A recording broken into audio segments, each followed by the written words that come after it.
같이 사도신경하심으로 구역 및 셀 모임을 시작하겠습니다.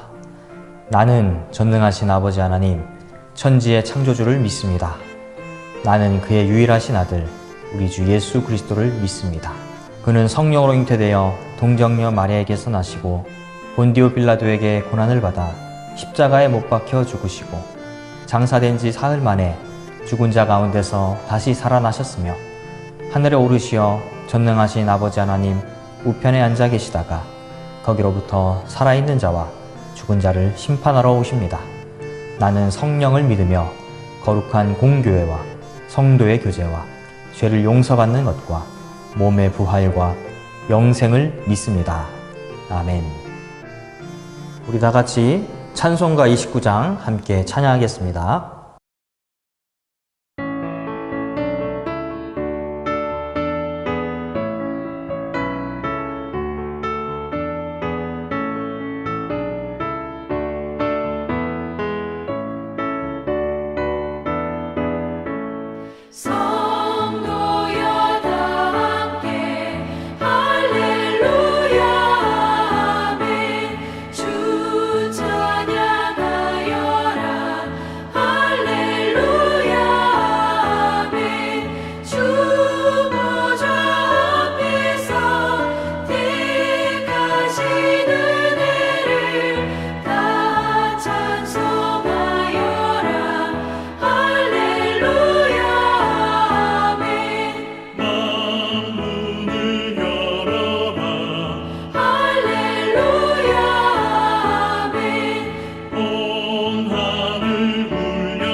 오늘 우리에게 주시는 하나님의 말씀은 역대상 6장 31절과 32절의 말씀입니다.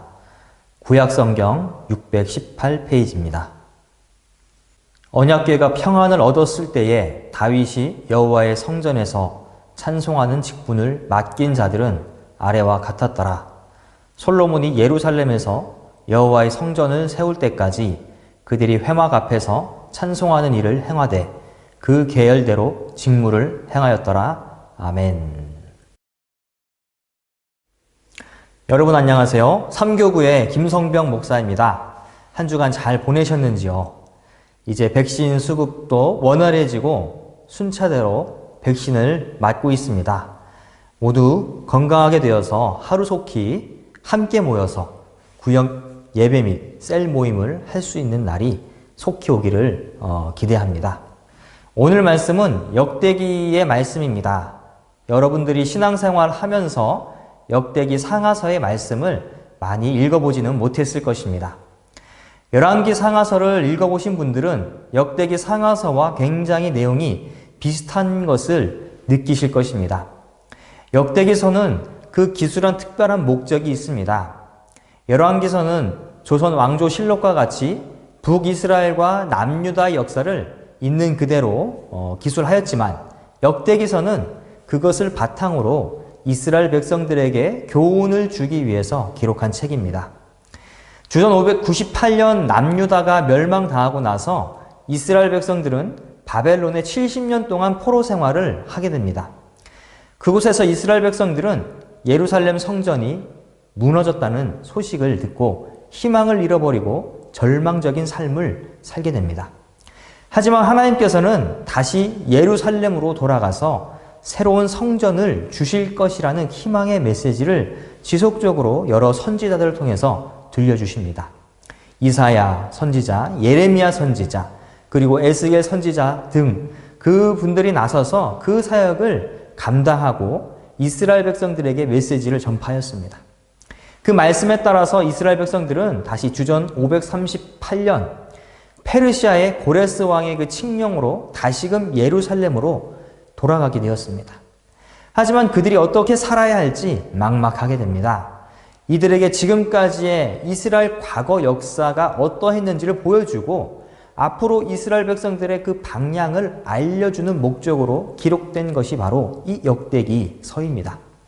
따라서 역대기서의 특징은 북이스라엘의 역사는 따로 기록이 되지 않았습니다. 이미 북이스라엘 백성들은 아수르와 혼혈 민족이 되어서 더 이상 그 국가 존립 자체가 없어졌기 때문입니다. 또한 역대기서는 창조 이후 아담부터 남유다의 마지막 왕 시드기야까지 각 이스라엘 지파들의 그 족보를 빠짐없이 기록하고 있습니다. 이스라엘 백성들은 하나님으로부터 특별하게 선택된 민족임을 보여주고 있습니다. 그리고 역대기서는 제사장과 레위의 자손들의 족보를 상세하게 기록하고 있습니다.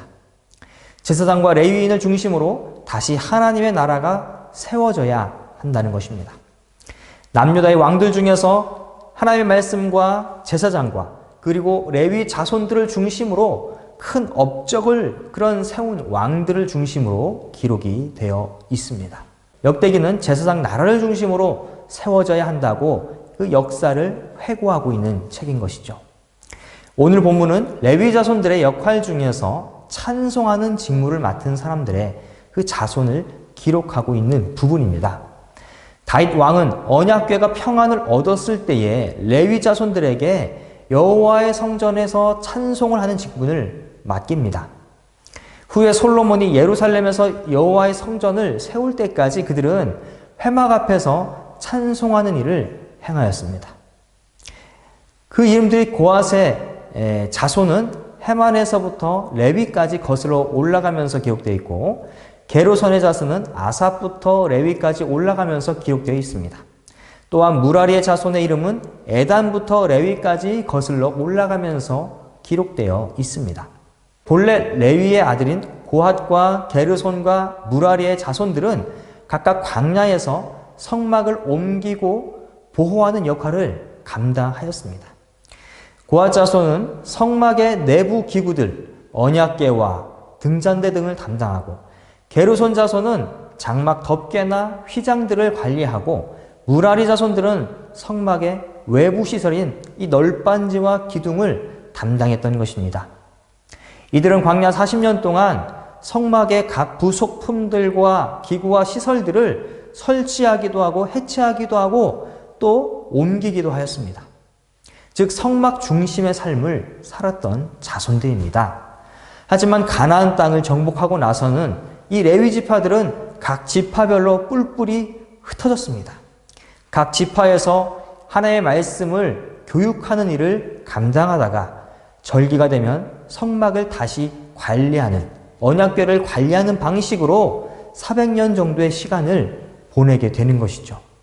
그동안 회막은 점점 그 뒤편으로 물러나게 됩니다. 마침내 다윗이 왕이 되었을 때에 가장 먼저 그가 했던 일은 방치되어 있던 그 언약궤를 성전으로 다시 모신 일입니다. 31절에서 언약궤가 평안을 얻었을 때란 이 오벳 에돔의 집에서 다윗성으로 언약궤를 옮긴 후를 이야기합니다. 이때부터 다윗은 레위 지파의 역할을 대대적으로 새롭게 조직합니다. 바로 찬양대를 조직하는 일이죠. 더 이상 레위 자손들이 회막을 세우고 해체하고 옮길 필요가 없어졌습니다. 찬양대는 하나님이 임재하신 그 언약궤가 모셔진 그 회막 앞에서 그리고 성전에서 지속적으로 찬양을 하는 업무를 담당하게 되는 것입니다. 33절부터 48절까지는 다윗이 세웠던 찬양대의 지휘자 역할을 했던 세 사람, 헤만과 아삽과 에단을 소개하고 있습니다. 다윗의 지시에 따라서 고앗 자손 헤만을 중심으로 우편에는 아삽이, 좌편에는 에단이 각기 찬양을 인도해 나갔습니다. 이 총책임자라 할 수 있는 헤만은 존경받는 선지자이며 제사장이었던 사무엘의 직계 손으로서 더 큰 특권을 누릴 수 있었고 요구할 수 있었습니다. 그러나 그는 겸손한 자세로 찬양하는 일에 성실하게 임하였던 것이죠. 하나님을 찬양하는 일은 하나님의 언약궤를 지키는 일입니다. 하나님을 찬양할 때에 말씀에 대한 감사의 고백이 흘러나올 수 있습니다. 그러므로 찬양은 단순히 예배 의식 중에 하나의 부분이 아니라 하나님의 영광을 찬양하고 하나님의 감사를 찬양하고 말씀을 주신 것에 대한 그 은혜에 대한 응답인 것입니다. 세계적인 전도자인 빌리 그라함 목사는 가는 곳곳마다 복음이 전파되었습니다. 하지만 목사님이 말씀을 전할 때마다 그 말씀에 맞게 찬양을 부르는 찬양 선교사가 있었습니다. 그분의 이름은 조지 비벌리 시어라는 사람입니다.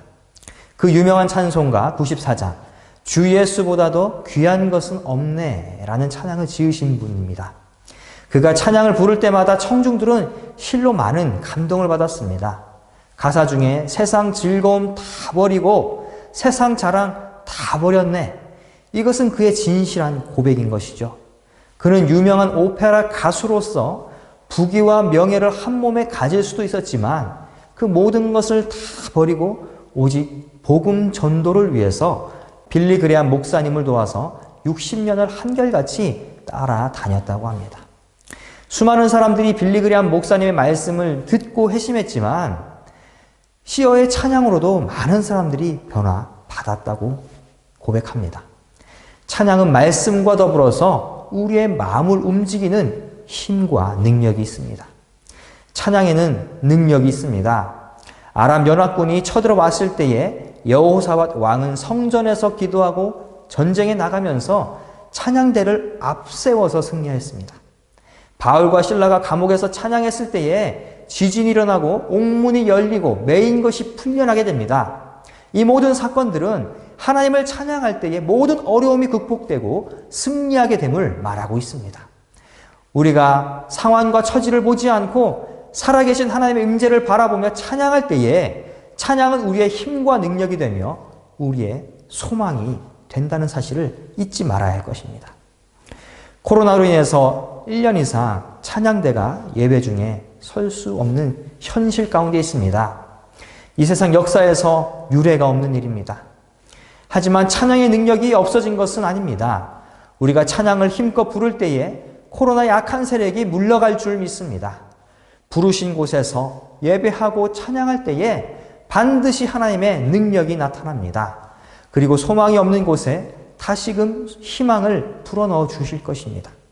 비록 예배 중에는 찬양대가 서지는 못하지만 다시금 찬양대가 회복되는 날을 기대하면서 각자의 자리에서 마음껏 찬양을 드리시길 바랍니다. 찬양을 부르는 감격의 회복을 다시금 누리게 될 줄로 믿습니다. 함께 기도하겠습니다. 찬송 받으시기에 합당하신 하나님, 우리의 온 마음을 다해서 하나님을 찬양하기를 원합니다. 우리에게 믿음의 눈을 허락하셔서 우리의 상황과 처지가 아니라 눈을 들어 하나님의 영광을 바라보게 하옵소서. 비록 지금은 코로나로 인해서 모이기 힘들고 함께 찬양대를 서지 못하는 현실 가운데 있습니다. 하지만 하나님께서 다시금 분명히 회복시켜 주실 줄 믿습니다. 각자의 자리에서 찬양을 마음껏 올려드려 찬양의 능력을 경험하는 시흥교회 모든 성도님들 다 되게 하여 주옵소서. 모든 것 감사드리며 예수님의 이름으로 기도합니다. 아멘. 다 같이 주기도문으로 구역 및 셀 예배를 마치겠습니다. 하늘에 계신 우리 아버지, 아버지의 이름을 거룩하게 하시며 아버지의 나라가 오게 하시며 아버지의 뜻이 하늘에서와 같이 땅에서도 이루어지게 하소서. 오늘 우리에게 일용할 양식을 주시고 우리가 우리에게 잘못한 사람을 용서하여 준 것 같이 우리 죄를 용서하여 주시고 우리를 시험에 빠지지 않게 하시고 악에서 구하소서. 나라와 권능과 영광이 영원히 아버지의 것입니다. 아멘.